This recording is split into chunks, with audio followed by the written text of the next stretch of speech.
अस्सलामुअलैकुम। Programme night addition में हम आपको खुशामदीद कहते हैं। नाजरीन, नए साल के आगाज़ पर हुकूमत और अपोजिशन रहनुमाओं के बदले हुए लहजों और मुफाहमती सियासत की जानिब बढ़ते हुए जो कदम थे, उनसे ऐसा लग रहा था कि गुज़श्ता 1.5 साल से मुल्क में जो एक सियासी बेयकीनी की एक कैफियत है वो ख़त्म हो जाएगी और हुकूमत और अपोजिशन अब एक दूसरे पर तनकीद नहीं करेंगे, पार्लिमानी सियासत को फ़रोग देंगे, पार्लियामेंट को फ़ाल बनाएंगे। लेकिन हुकूमती वज़रा के बदलते लहजे एक बार फिर से अपोजिशन के साथ कशीदगी की जो राह है इसको हमवार कर रहे हैं, जिसका नुकसान यकीनी तौर पर अल्टीमेटली हुकूमत को ही होगा, क्योंकि ज़ाहिर है अपोजिशन नाराज़ हो गई तो कानून साजी नहीं होगी, दीगर जो इंतज़ामी मामलात हैं वो भी लटक जाएंगे, जैसे कि इलेक्शन कमीशन का मामला भी बीच में लटका हुआ है। नैब के कानून में तरमीम के ऊपर भी अभी जो मामला है ये अपोजिशन और हुकूमत के दरमियान चल रहा है, लेकिन हुकूमती वज़रा के लहजे से अपोजिशन अब नाराज़ नज़र आ रही है। एक तरफ अपोजिशन नाराज़ है तो दूसरी तरफ हुकूमत के अपने यानी इनके इत्तेहादी भी अब इनसे नाराज़ हो रहे हैं। हुकूमती इत्तेहादियों ने अपने मुतालिबात और मुआहिदों पर अमल दरामद करवाने के दबाव ने हुकूमत के लिए मज़ीद मुश्किलात पैदा कर दी हैं। इत्तेहादियों को मनाने के लिए मिशन पर एक हुकूमत ने खुसूसी कमेटी भी तश्कील दी हुई है, जो कि फ़िलहाल इत्तेहादियों को राम करने में लगी हुई है, क्योंकि तमाम इत्तेहादी एकदम से ही जो है ना वो नाराज़ हो गए हैं। तो हुकूमती कमेटी एक दिन MQM से मिलती है, एक दिन काफ लीग से मिलती है। आज BNP मैंगल्स के ग्रुप से मुलाकात की हुकूमती वफ़द ने। लेकिन क्या इत्तेहादी ज़्यादा देर तक खामोश रहेंगे? हुकूमती इत्तेहादियों के मुतालिबात पूरे आखिर हुकूमत क्यों नहीं करती? रुकावट क्या है इसमें? टाइमिंग कितनी अहम है कि तमाम इत्तेहादी एक ही वक्त में नाराज़ हो गए हैं? जब सब इत्तेहादी एक साथ नाराज़ हो गए हैं तो ऐसे में ज़ाहिर शकूक व शुबात भी पैदा हो गए हैं कि क्या नाराज़गी का ये जो रास्ता है तमाम इत्तेहादियों ने मिलकर इख्तियार किया है। दूसरी तरफ कौमी असम्बली के इजलास में कल हमने देखा कि हुकूमत के रुकन असम्बली सरदार रियाज मज़ारी ने इल्ज़ाम लगाया कि उनके हल्के के 21 अफराद को पाकिस्तान रेलवेज़ में बग़ैर मेरिट के 1.5 लाख रुपये देने पर जो है वो नौकरियाँ दी गई, जबकि तहरीक इंसाफ कराची के रहनुमाओं में भी इख्तलाफात सामने आ रहे हैं। ये तमाम मामलात इस पर मैं बात करूँगी। मुझे ज्वाइन किया है वफाकी वज़ीर बराए साइंस टेक्नोलॉजी फवाद चौधरी साहब ने। अस्सलाम वालेकुम, बहुत शुक्रिया फवाद आपका। फवाद, एक तरफ तो अपोजिशन के साथ मुफाहमती रवैया आप लोगों का, जिसमें सबसे बड़ी मिसाल आर्मी एक्ट में अपोजिशन ने जिस तरीके से हिमायत की, एक मुस्बत पैगाम दिया है, लेकिन उसके बावजूद जो हुकूमती वज़रा के जो लहजे हैं, जो तनकीद है, अपोजिशन फिर नाराज़ नज़र आ रही है। लेकिन उसके साथ साथ एक जो बड़ा आप लोगों के लिए चैलेंज सामने आ रहा है वो है इत्तेहादियों का बिगड़ना। खालिद मकबूल सिद्दीकी साहब वजारत से क्या अलग हुए, तमाम इत्तेहादी जो है वो नाराज़ हो गए। रोज़ाना किसी ना किसी इत्तेहादी से आप लोगों की मुलाकात, हुकूमती वफ़द मुलाकात कर रहा होता है, तो कितना बड़ा एकदम आपको लग रहा है ये चैलेंज बन गया हुकूमत के लिए तमाम इत्तेहादियों को मनाना? देखिए, पहली बात तो ये है कि चैलेंज तो फ्रैंकली बड़ा नहीं है। उसकी वजह ये है कि अगर आप बड़ी पॉलिटिक्स देखेंगे ना, पहली बात तो ये है कि इमरान खान के लेवल का कोई लीडर ही इस वक्त पाकिस्तान में नहीं है। He is the only national leader, चाहे आपको अच्छे लगें या बुरे लगें। चागी में भी इमरान खान का वोट है, खैबर पख्तूनख्वा में भी, फाटा में भी, फॉर्मर फाटा में भी इमरान खान का वोट है, कराची में भी इमरान खान का वोट है, लाहौर में भी इमरान खान का वोट है। थोड़ा बहुत कई जगह थोड़ा होगा, कई जगह ज़्यादा होगा। सो एक ही नेशनल लीडर है पाकिस्तान में इस वक्त जिसका नाम इमरान खान है। सेकेंडली, एक ही पार्टी है जो पाकिस्तान में नेशनल पार्टी है, वो PTI है। ये जो पीपल्स पार्टी है ये अंदरून सिंध तक है, PMLN जो है वो सेंट्रल पंजाब तक है। फिर PMLN और पीपल्स पार्टी में एक अपनी लड़ाई शुरू हुई है, PMLN के अंदर एक बहुत बड़ी लड़ाई शुरू हुई है। सो पहली बात तो ये है कि अपोजिशन हैड फ्रेगमेंटेड और उनके अंदर फिर अब उनके अंदर और क्राइसिस शुरू हो गए। नहीं फवाद, घर के अंदर लड़ाई होगी, फवाद घर के अंदर लड़ाई होगी तो बाहर के लोग तो फायदा उठाएंगे, तो अपोजिशन तो आपकी ये जो सब सारी सिचुएशन चल रही है अपोजिशन तो फायदा उठाएगी। नहीं, ये मैं अपोजिशन को के अंदर की लड़ाइयाँ आपको बता रहा हूँ। अब हमारे अंदर में आ जाइए। हमारे अंदर में देखिए, जो PMLQ के कुछ बातें हैं, MKM की कुछ बातें हैं। हम लोग एक पार्टी नहीं है, हम लोग मुख्तलिफ पार्टीज हैं, अपने अपने टिकटों के ऊपर इलेक्शन लड़े हैं, एक दूसरे के मुकाबले पे इलेक्शन लड़के हम जीत के आए हैं। सो इसलिए हमारे दरमियान ये मामलात जो हैं वो 100% एक जैसे नहीं रह सकते। लेकिन इसमें मैं आपको बताऊं कि फॉर एग्जांपल PMLQ है, PMLQ के जो गिले हैं वो हमारे अपने कई MNAs के गिले हैं पंजाब गवर्नमेंट से। हमारे अपने एमपीएस के कई गिले हैं पंजाब गवर्नमेंट से। आप गवर्नमेंट के साथ जो है वो लोग समझते हैं कि उनको जो फंड्स की डिस्ट्रीब्यूशन है वो फेयर होनी चाहिए, लोकल इंतजामिया जो है। इस पे तो मैं जरा बात करती हूँ ना, जरा ये काफ लीग की जरा बात कर लेना। काफ लीग का जो एक बड़ा कंसर्न है, आप लोगों ने वादा किया था कि 2 वजारतें देंगे, वो दूसरी वजारत वो चाहते हैं मोहन सिलाई को दी जाए, लेकिन हुकूमत चाहती है कि वजारत किसको देनी है, कौन सी देनी है, हुकूमत फैसला करेगी। तो आप देखें ना, एमक्यूएम के साथ भी तो यही हो रहा है। एमक्यूएम कहती है जो फरोग नसीम की वजारत है उसका हमसे कोई ताल्लुक नहीं, इसको हमारे खाते में ना गिरे। वही काम अब आप लोग काफ लीग के साथ करना चाहते हैं। रुकावट क्या है? अगर आप लोगों ने वादा किया उन लोगों के साथ एक वजारत देने का, तो जिसको वो चाहते हैं आप लोग दे दें वजारत। देखिए, ये जो एमकेएम वाला मामला है ये तो थोड़ा ट्रिकी है। फरोग नसीम साहब 2 मिनिस्ट्रीज उस वक्त तय हुआ था। फरोग नसीम साहब मिनिस्टर हैं, वो कह रहे हैं कि वो उन्हें हमारे कोटे से नहीं है। अब कोटे का मतलब तो नहीं है, वो तो ज़ाहिर एमकेएम की जो है वो टिकट के ऊपर ही इलेक्शन लड़के वो सेनेट में आए हैं और वो वहाँ पे से जो है वो हमारे मिनिस्टर हैं, तो उसके ऊपर तो बातचीत होगी, बातचीत चलेगी, देखते हैं आगे कैसे चलती है। जो मामला है इनका पीएमएलक्यू का, पीएमएलक्यू के ज़्यादा जो इश्यूज़ हैं वो मिनिस्ट्रीज़ के इश्यूज़ तो सबके ही होते हैं ना, वो भी एक प्रॉब्लम होता है। फ़िलहाल उसमें एक्सपेंशन जो है वो प्राइम मिनिस्टर साहब जो है वो कैबिनेट में हम उस तरह से एक्सपेंशन का उनका इरादा नहीं है, और वो देखेंगे कि किस तरीके से इसको जो है वो मामलात को हमने आगे लेके चलना है। लेकिन एमकेएम ने और पीएमएलक्यू दोनों ने ये कहा है कि वो कैबिनेट में हो या ना हो, वो गवर्नमेंट को सपोर्ट नहीं। कल कामिल अली आगा साहब मेरे प्रोग्राम में कह रहे थे, कल वो कह रहे थे कि ये आखिरी मौका है हुकूमत के पास, इसके बाद अगर आप लोगों ने तहफ़्फ़ुज़ात दूर ना किए तो वो दूसरे ऑप्शन पे भी जा सकते हैं। इस तरह फैसल सब्ज़वारी ने भी परसों मेरे प्रोग्राम में ये कहा कि ऐसा नहीं है कि हम जो है ना वजारत छोड़ देंगे तो इत्तेहाद में रहेंगे, हमारे पास इत्तेहाद छोड़ने का ऑप्शन भी है। तो ये 2023 तक वो कहते हैं मामलात इस तरह नहीं चलते रहेंगे अगर आप लोगों ने उनके तहफ़्फ़ुज़ात दूर नहीं किए, मुतालिबात नहीं माने तो। नहीं, कोई बात नहीं, मना लेंगे, दोनों को मना लेंगे, कोई ऐसी बात नहीं। एमकेएम भी इंशाल्लाह बेहतर हो जाएगा, पीएमएलक्यू भी बेहतर हो जाएगा, मना लेंगे। चले, इस कॉन्फिडेंस के पीछे ज़ाहिर कोई ना कोई तो वजह होगी, आप कह रहे हैं मना लेंगे। अच्छा फवाद, क्या ये बात दुरुस्त है कि आपने वज़ीर आज़म से रब्ता करके कहा है कि बुज़दार साहब की जो हुकूमत है आइन के आर्टिकल 140A की खिलाफ वर्जी कर रही है? शहबाज शरीफ के दौर में NFC अवार्ड के तहत पंजाब को बड़ा हिस्सा मिलता रहा है, लेकिन बुज़दार साहब की हुकूमत ये जो माली जिम्मेदारी है ये पूरी नहीं कर रही है। तो बात यह कि ये हिस्सा अगर पंजाब को नहीं मिल रहा तो जा कहाँ रहा है? नहीं, ये बात मैंने नहीं की है। मैंने ये कहा है कि देखिए आर्टिकल 140A जो आइन का है ना वो क्या बात करता है? वो ये कहता है कि जो डिस्ट्रिक्ट्स है, प्रोविंशियल गवर्नमेंट जो है वो डिस्ट्रिक्ट्स के ऊपर डिवॉल्व करेगी पॉलिटिकल अथॉरिटी और फाइनेंशियल अथॉरिटी। अब पॉलिटिकल अथॉरिटी तो इलेक्शंस होने हैं, वो तो चले अपने 6 महीने बाद कराने, 8 महीने बाद जब भी कराएं। फाइनेंशियल अथॉरिटी डिवॉल्व करने का मतलब यह है कि जिस तरह से सूबों में जो है वो NFC अवार्ड के जरिए पैसे तकसीम होते हैं, सूबे इस तरह से वो डिस्ट्रिक्ट फाइनेंस कमीशन करेंगे और डिस्ट्रिक्ट्स में पैसे तकसीम करेंगे। अभी प्रॉब्लम ये हो रही है, ये शहबाज शरीफ साहब ने एक गलत रवायत शुरू की जब ये आए 2007-8 में। ये अपने चीफ मिनिस्टर के नाम के ऊपर पैसे एलोकेट कर लेते हैं, उसके बाद ये अपनी मर्जी से आगे पैसे देने शुरू कर देते हैं। देखिए ना, मैं फॉर एग्जांपल जेलम से मेरा जो सबसे पहला मेरा फ़र्ज़ ये है कि हमारे हिस्से का जो टैक्स का पैसा है वो हमें पैसे हमारे मिले और हम अपने काम करवा सकें। अब हमारा प्रॉब्लम ये है, हमारे ADB जो आ रही है उसमें हमारा एक भी प्रोजेक्ट जो है वो शामिल नहीं हुआ। तो हमारे जब तक आप शेयर हमें नहीं देंगे, हम अपने लोगों के काम कैसे करवाएंगे, हम अपने डिस्ट्रिक्ट्स को अपग्रेड कैसे करेंगे? तो सबसे इंपॉर्टेंट ये है कि जो प्रोविंसेस हैं वो प्रोविंशियल फाइनेंस कमीशन करें और डिस्ट्रिक्ट्स को उनके हिस्से के फंड्स जो हैं वो दिए जाएं। ये आज मेरी अभी कोर कमेटी की मीटिंग में भी मैंने ये बात रेज की और प्राइम मिनिस्टर साहब ने कहा बिल्कुल सही बात है। उन्होंने कहा कि चीफ मिनिस्टर साहब को कहा और असद उमर साहब को अब उन्होंने जिम्मे लगाया है कि ये प्रोविंशियल फाइनेंस अवार्ड करें और जो भी पैसा सूबों में आता है, आपको मैं बताऊं कि 6 महीनों में अभी कोई अराउंड 900 अरब रुपया जो है वो 600-700 अरब रुपया जो है वो पंजाब के पास आया है। पंजाब का जो डेवलपमेंट का इस साल का ADB है वो 350 अरब रुपया है। सही। लेकिन 350 अरब रुपया जो है वो खर्च ही नहीं हो पा रहा।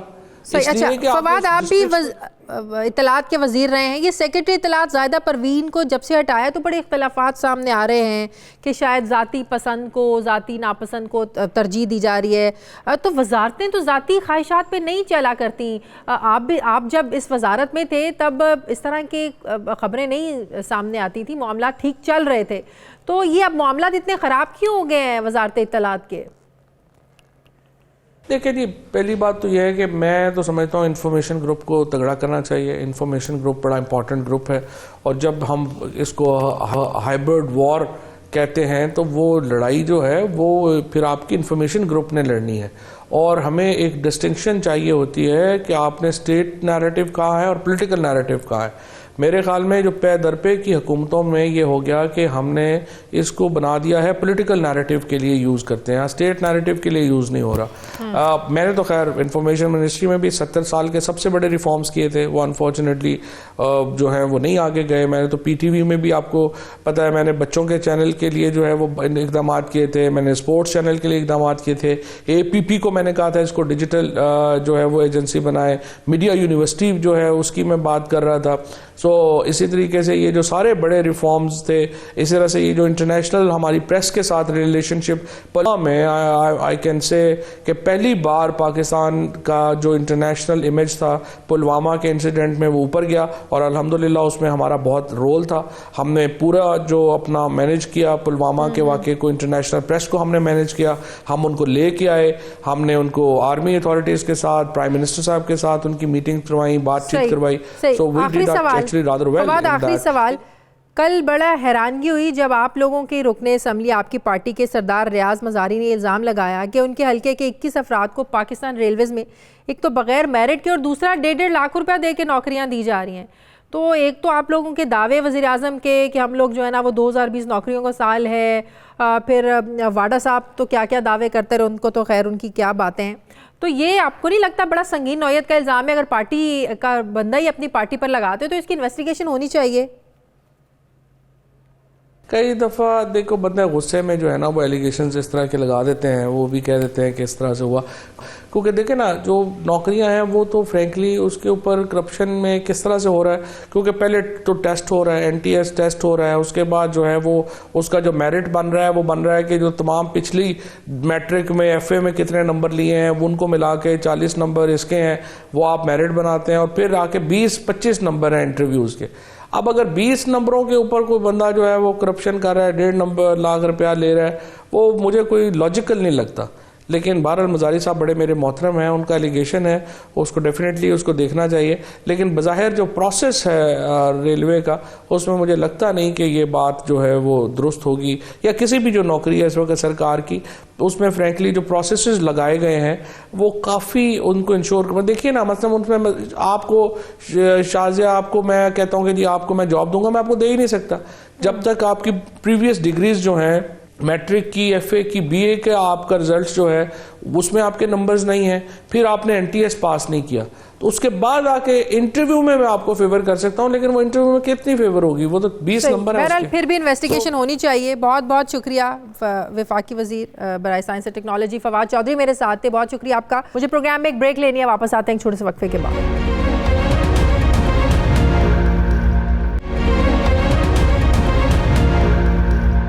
ब्रेक के बाद एक बार फिर से आपको खुशामदीद कहते हैं नाज़रीन। गुज़श्ता चंद माह से मुल्की मईशत में बेहतरी के हवाले से आलमी इदारों की जो रिपोर्ट सामने आ रही हैं वो काफ़ी खुशाइंद हैं। हाल ही में आलमी रेटिंग के इदारे फिच ने अपनी रिपोर्ट में कहा है कि पाकिस्तान की मईशत बेहतर हो रही है, माली खसारा कम हुआ है, ज़र मुबादला के ज़खायर बढ़े हैं, जबकि फाइनेंशियल मैनेजमेंट एक्ट के ज़रिए हुकूमत ने मालियाती नज़्म व ज़ब्त को भी बेहतर बनाया है। आलमी रेटिंग के इदारे ने पाकिस्तान की मईशत की B- रेटिंग बरकरार रखते हुए आउटलुक यानी मुस्तकबिल का मुआशी मंजरनामा भी मुस्तहकम करार दिया। रिपोर्ट में कहा गया है कि पाकिस्तान का करंट अकाउंट खसारा 2.1% पर आ गया है, अगले माली साल में कम होकर 1.9% मतवक्के है, जो कि गुज़श्ता साल 4.9% था। लेकिन इसके साथ साथ रिपोर्ट में यह भी कहा गया है कि पाकिस्तान में सख्त मुआशी पॉलिसियों से कारोबार मुतासिर हुआ है, कर से GDP की शरह ज़्यादा होने, मुआशी शरह नमू 2.8% होने, महंगाई, सूद की अदायगी और कमज़ोर रेवेन्यू की शरह पाकिस्तान की ये कमज़ोरियाँ हैं। जबकि इसके साथ साथ वर्ल्ड बैंक की ताज़ा रिपोर्ट के मुताबिक पाकिस्तान की मौशी तरक्की की जो शरह है ये 2.4% रहने की तवक्को है और माली साल 2020 में महंगाई की शरह 13% रहने का इम्कान है। इसके साथ साथ ये भी कहा गया है कि 2021 में महंगाई की शरह में कमी वाक़ होगी, जबकि मौशी तरक्की की शरह में इजाफे की भी उम्मीद है। और इसी माह मुत्तहदा अरब अमारात और अबू धाबी के वली अहद शेख मोहम्मद बिन जायद अल नहयान ने पाकिस्तान में छोटे कारोबार के फ़रोग के लिए $20 करोड़ के फ़ंड का भी ऐलान किया है। पाकिस्तान में सरमायाकारी की आमद के ऐलान से भी हुकूमत को ज़ाहिर है कुछ उम्मीद तो ज़रूर मिली है, लेकिन तस्वीर का दूसरा रुख ये भी है कि तमाम आलमी इदारों की रिपोर्ट्स और हुकूमती दावों के बावजूद महंगाई का जो जिन है ये काबू से बाहर नज़र आ रहा है, क्योंकि एक आम आदमी की हालत नहीं बदली है, एक आम आदमी की आमदन नहीं बढ़ी है। स्टेट बैंक के आदाद शुमार के मुताबिक मुल्क में महंगाई 8 साल की बुलंद तरीन सतह पर जा पहुंची है, जबकि GDP की 4% नमू का हदफ भी हासिल होना भी अब नामुमकिन नज़र आ रहा है। सवाल यह है कि अगर आलमी रिपोर्ट्स और हुकूमती दावों को सच मान लिया जाए कि मैशियत संभल चुकी है, खसारे कम हो गए हैं, तो फिर आम आदमी को रिलीफ क्यों नहीं मिल रहा है? आम आदमी रिलीफ मिलने से अभी तक क्यों महरूम है? इस पर मैं बात करूंगी। माहिर मौशियात डॉक्टर शाहिद हसन सिद्दीकी साहब ने मुझे ज्वाइन किया है।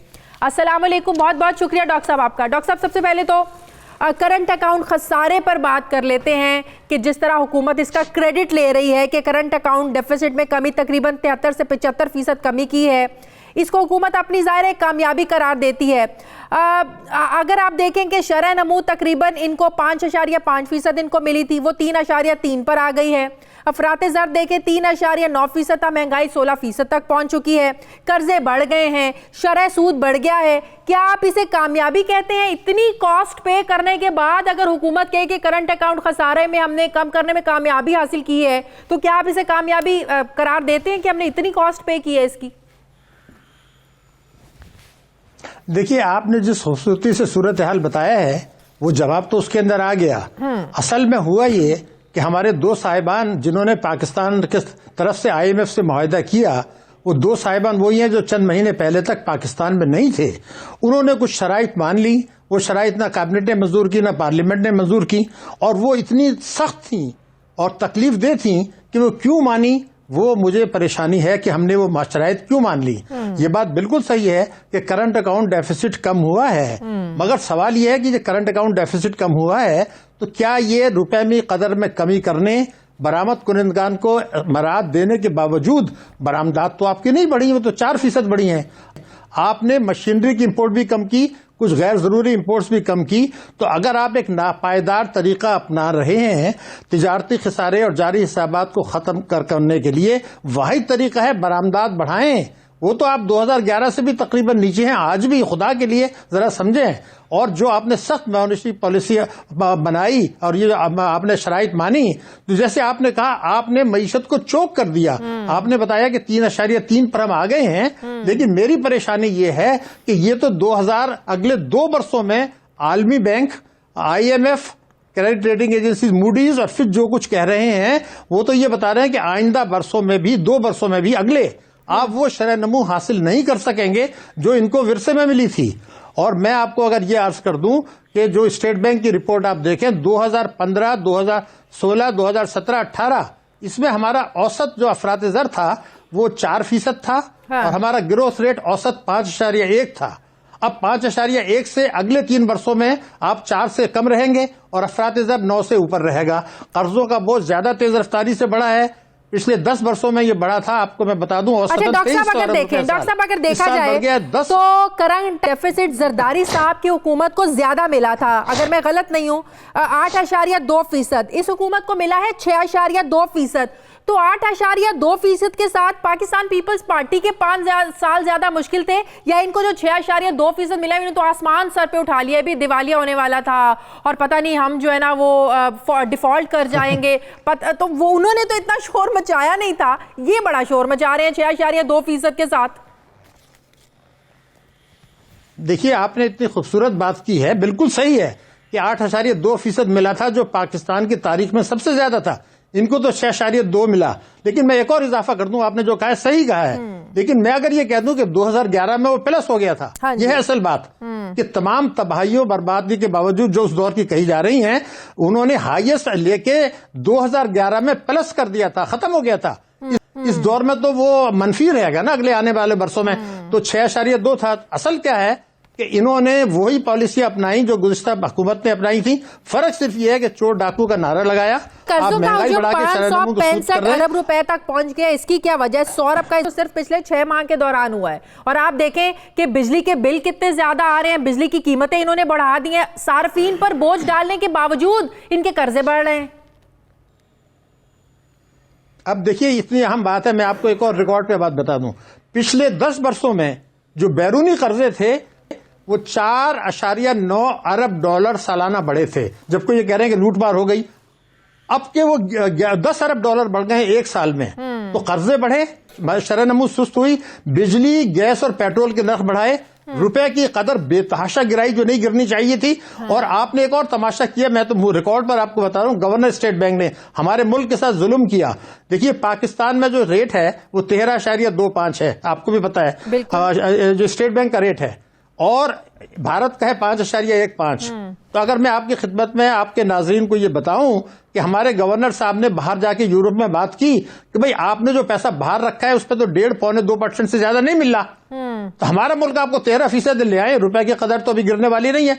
1.6 अरब डॉलर 1.25% से उठा के 13% पे लगा दिया। अब ये कौम भुगतेगी, इसकी मईशत भुगतेगी, अवाम भुगतेंगे, और ये वो तमाम चीजें हैं जिससे कि अवाम की महरूमियां बढ़ रही। और तालीम और सेहत का बजट, इसी पर मैं आखिरी सवाल आना चाहती हूँ। जो प्राइम मिनिस्टर अब हर तकरीब में जाते हैं और ये उम्मीद दिलाना भूलते नहीं है कि साल 2020 रोजगार का साल है, नौकरियों का साल है। जो वजीर आजम ने एक उम्मीद दिलाई है, इसको हम एक सियासी बयान समझें, बिल्कुल उसी तरह के 50 लाख घर बन जाएंगे, 1 करोड़ नौकरियां जो है ना वो दे देंगे, क्या इसको आप समझते हैं कि एक सियासी स्टंट ही है ये अभी तक?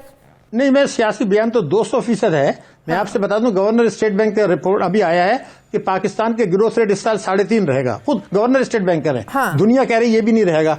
तो 3.5% पे तो आप 7% से कम पर तो गुर्बत बढ़ती है, बेरोजगारी बढ़ती है, महंगाई बढ़ती है, गरीब और अमीर का फर्क बढ़ता है। और बजट खसारा जिस तरह तेजी से बढ़ रहा है, वो तालीम और सेहत का बजट कम करके कर रहा है। तो नौकरियां कुछ नहीं मिलेंगी, बेरोजगारी बढ़ेगी, गुर्बत बढ़ेगी। मगर मेरी जो परेशानी है तीसरी है, वो ये कि मेरे मुल्क के 23 मिलियन बच्चे स्कूल नहीं जा रहे, और 70 साल के बाद 22 मिलियन बच्चे स्कूल जा रहे हैं जो आपने स्कूल बनाए। तो ये 23 मिलियन बच्चे जो स्कूल नहीं जा रहे, तो जब आपने तालीम और सेहत का बजट इस हुकूमत ने अपने एजेंडे से 1700 अरब रुपया कम कर दिया, तो ये तो सदी जब खत्म हो रही होगी तो हम तो बेरोजगार और ऐसे गैर तालीम याफ्ता बच्चों के साथ अगली जो है दाखिल होंगे। तो खुदा के लिए इन चीजों को समझें, अवाम की तकालीफ को समझें। अपने मुल्क के जो लोग हैं, बच्चे हैं, वो लागर हैं, कमजोर हैं, उनके पास हुनर नहीं है, उनके पास तालीम नहीं है, वो आपकी लायबिलिटी बनेंगे अगर आपने उनको नहीं किया। लेकिन मैं मायूसी नहीं कर रहा, मुल्क में पास अल्लाह ताला ने सलाहियत दी है, लेकिन अगर आप गैर दानिशमंदाना पॉलिसी बनाएंगे, चोरों को नवाजेंगे, आवाम को कुछ लेंगे, तो फिर आप वो तरक्की हासिल नहीं कर सकते जो अल्लाह ताला ने वसाइल इस मुल्क को दिए हैं, जो 8 से 10% के हैं। बहुत बहुत शुक्रिया माहिर मौशियात डॉक्टर शाहिद हसन सिद्दीकी साहब मेरे साथ है। बहुत शुक्रिया डॉक्टर साहब आपका। मुझे प्रोग्राम में एक ब्रेक लेनी है, वापस आते हैं एक छोटे से वक्फे के बाद।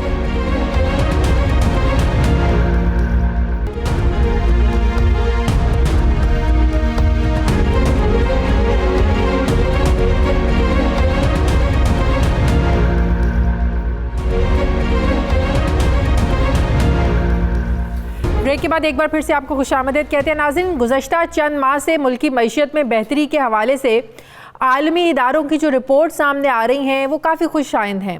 हाल ही में आलमी रेटिंग के इदारे फिच ने अपनी रिपोर्ट में कहा है कि पाकिस्तान की मईशत बेहतर हो रही है, माली खसारा कम हुआ है, ज़र मुबादला के ज़खायर बढ़े हैं, जबकि फाइनेंशियल मैनेजमेंट एक्ट के ज़रिए हुकूमत ने मालियाती नज़्म व ज़ब्त को भी बेहतर बनाया है।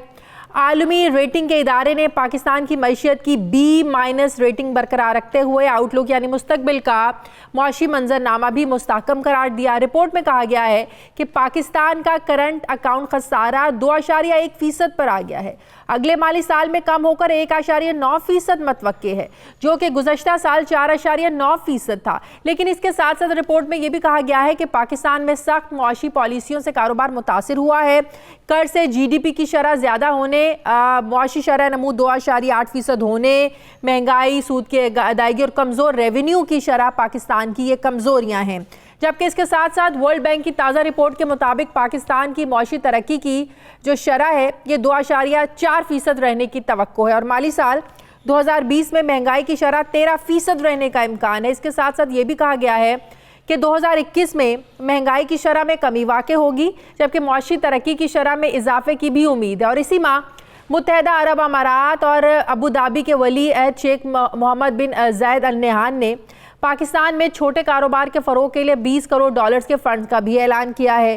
पाकिस्तान में सरमायाकारी की आमद के ऐलान से भी हुकूमत को ज़ाहिर है कुछ उम्मीद तो ज़रूर मिली है, लेकिन तस्वीर का दूसरा रुख ये भी है कि तमाम आलमी इदारों की रिपोर्ट्स और हुकूमती दावों के बावजूद महंगाई का जो जिन है ये काबू से बाहर नज़र आ रहा है, क्योंकि एक आम आदमी की हालत नहीं बदली है, एक आम आदमी की आमदन नहीं बढ़ी है। स्टेट बैंक के आदाद शुमार के मुताबिक मुल्क में महंगाई 8 साल की बुलंद तरीन सतह पर जा पहुंची है, जबकि GDP की 4% नमू का हदफ भी हासिल होना भी अब नामुमकिन नज़र आ रहा है। सवाल यह है कि अगर आलमी रिपोर्ट्स और हुकूमती दावों को सच मान लिया जाए कि मईशत संभल चुकी है, खसारे कम हो गए हैं, तो फिर आम आदमी को रिलीफ क्यों नहीं मिल रहा है? आम आदमी रिलीफ मिलने से अभी तक क्यों महरूम है?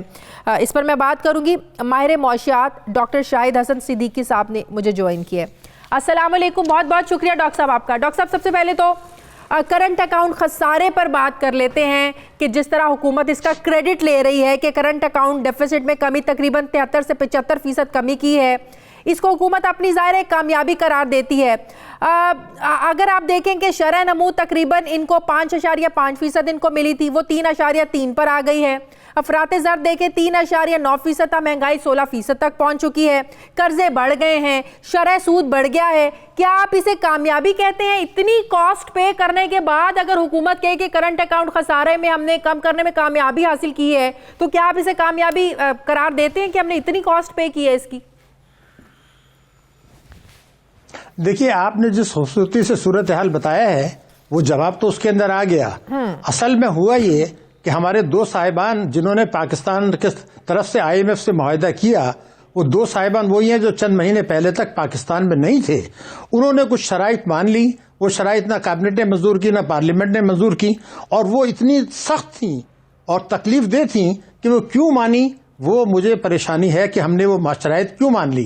ये बात बिल्कुल सही है कि करंट अकाउंट डेफिसिट कम हुआ है, मगर सवाल ये है कि करंट अकाउंट डेफिसिट कम हुआ है तो क्या ये रुपए में कदर में कमी करने, बरामद कुनंदगान को मराहत देने के बावजूद बरामदात तो आपकी नहीं बढ़ी, वो तो 4% बढ़ी हैं। आपने मशीनरी की इंपोर्ट भी कम की, कुछ गैर जरूरी इंपोर्ट्स भी कम की। तो अगर आप एक नापायदार तरीका अपना रहे हैं तिजारती खसारे और जारी हिसाबात को खत्म करने के लिए, वाहिद तरीका है बरामदात बढ़ाएं। वो तो आप 2011 से भी तकरीबन नीचे हैं, आज भी खुदा के लिए जरा समझें। और जो आपने सख्त मॉनेटरी पॉलिसी बनाई और ये आपने शराइत मानी, तो जैसे आपने कहा आपने मईशत को चोक कर दिया। आपने बताया कि 3.3 पर हम आ गए हैं, लेकिन मेरी परेशानी ये है कि ये तो 2000 अगले 2 वर्षों में आलमी bank, IMF, credit rating agency Moody's और फिर जो कुछ कह रहे हैं वो तो ये बता रहे हैं कि आइंदा वर्षों में भी, 2 वर्षों में भी अगले, आप वो शरह नमू हासिल नहीं कर सकेंगे जो इनको विरसे में मिली थी। और मैं आपको अगर ये अर्ज कर दूं कि जो स्टेट बैंक की रिपोर्ट आप देखें 2015, 2016, 2017, 18 इसमें हमारा औसत जो अफरात ज़र था वो 4% था। हाँ। और हमारा ग्रोथ रेट औसत 5.1 था। अब 5.1 से अगले 3 वर्षों में आप 4 से कम रहेंगे और अफरात ज़र 9 से ऊपर रहेगा। कर्जों का बोझ ज्यादा तेज रफ्तारी से बढ़ा है, पिछले 10 वर्षों में ये बढ़ा था, आपको मैं बता दूं। अच्छा डॉक्टर साहब, अगर देखा जाए तो करंट डेफिसिट जरदारी साहब की हुकूमत को ज्यादा मिला था, अगर मैं गलत नहीं हूं 8.2%, इस हुकूमत को मिला है 6.2%। तो 8.2% के साथ पाकिस्तान पीपल्स पार्टी के 5 साल ज्यादा मुश्किल थे, या इनको जो 6.2% मिला इन्होंने तो आसमान सर पे उठा लिया, भी दिवालिया होने वाला था और पता नहीं हम जो है ना वो डिफॉल्ट कर जाएंगे। तो वो उन्होंने तो इतना शोर मचाया नहीं था, ये बड़ा शोर मचा रहे हैं 6.2% के साथ। देखिए, आपने इतनी खूबसूरत बात की है, बिल्कुल सही है कि 8.2% मिला था, जो पाकिस्तान की तारीख में सबसे ज्यादा था। इनको तो 6.2 मिला।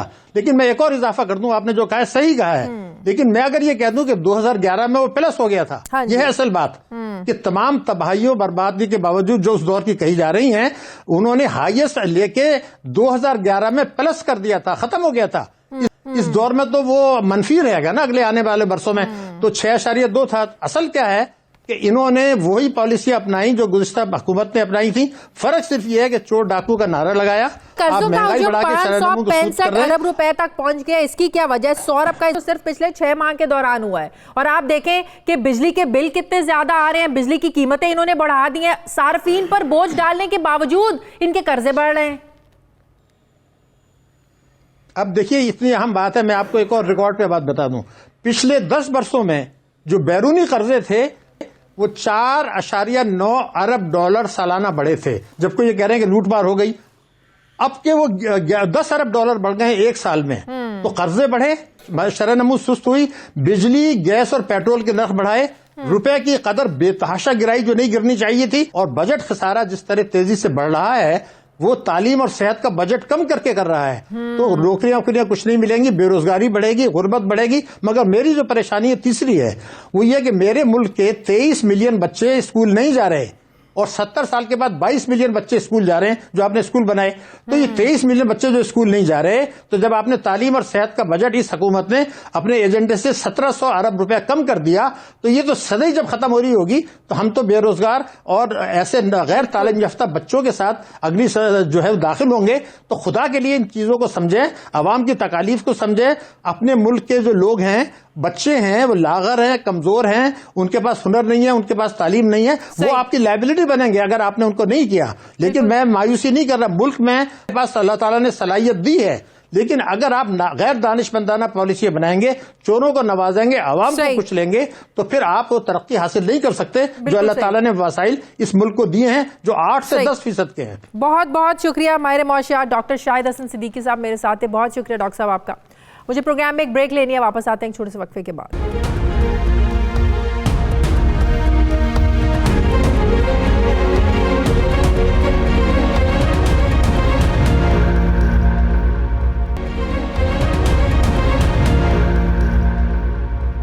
ब्रेक के बाद एक बार फिर से खुशामदीद कहते हैं नाजरीन।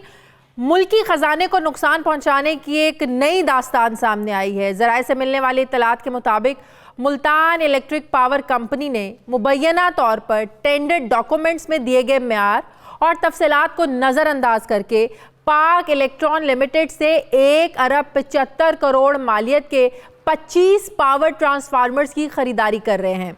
इंकशाफ ये हुआ है कि 3 साल में पाकिस्तान इलेक्ट्रिक पावर कंपनी की मुख्तलिफ तरसील साज कंपनियों को सप्लाई किए गए 54 ट्रांसफार्मर्स वक्त से पहले ही खराब हो गए या जल गए, जिससे कौमी खजाने को 3 अरब रुपए का नुकसान हुआ और कंपनियों के सार्फिन को बिजली की सप्लाई भी इस वजह से मुतासिर होती रही है, जिसकी वजह से हुकूमत की नेकनामी भी खराब हुई। क्योंकि मुख्तलिफ शहरों में जहाँ ट्रांसफार्मर्स खराब हुए थे वहाँ अवाम ने भरपूर, हम देखते रहे कि प्रोटेस्ट भी करते रहे, लेकिन हुकूमत ने फिर इसी कंपनी से खरीदारी करना शुरू कर दी है और नए सप्लाई किए जाने वाले एक ट्रांसफार्मर की कीमत 7 करोड़ से ज़ायद है।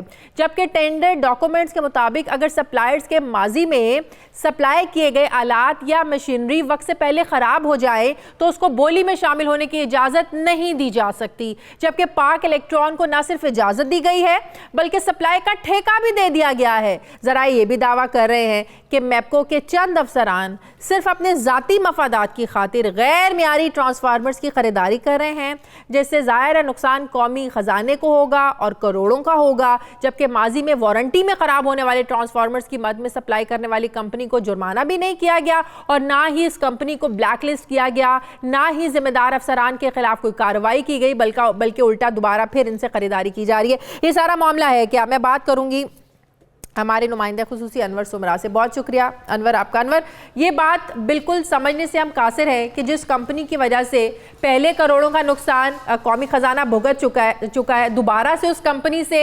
ट्रांसफार्मर्स लेने का जवाब क्या बनता है? जी देखें शाजिया, बात यह है कि 1998 में वापडा को तकसीम किया गया। वापडा की ज़िम्मेदारी ये थी कि आपने बिजली पैदा करनी है। NTDC एक अदारा बनाया गया जिसको ग्रिड स्टेशन, ट्रांसमिशन की मेंटेनेंस, इंस्टॉलेशन और सुपरविजन का काम दिया गया। इसके अलावा जो है पेप्को के ज़रिए 10 तरसील साज कंपनियां बनाई गई जिनको कहा गया कि आप बिजली लेकर सार्फिन को फराहम करेंगे और उनसे बिल कलेक्ट करेंगे।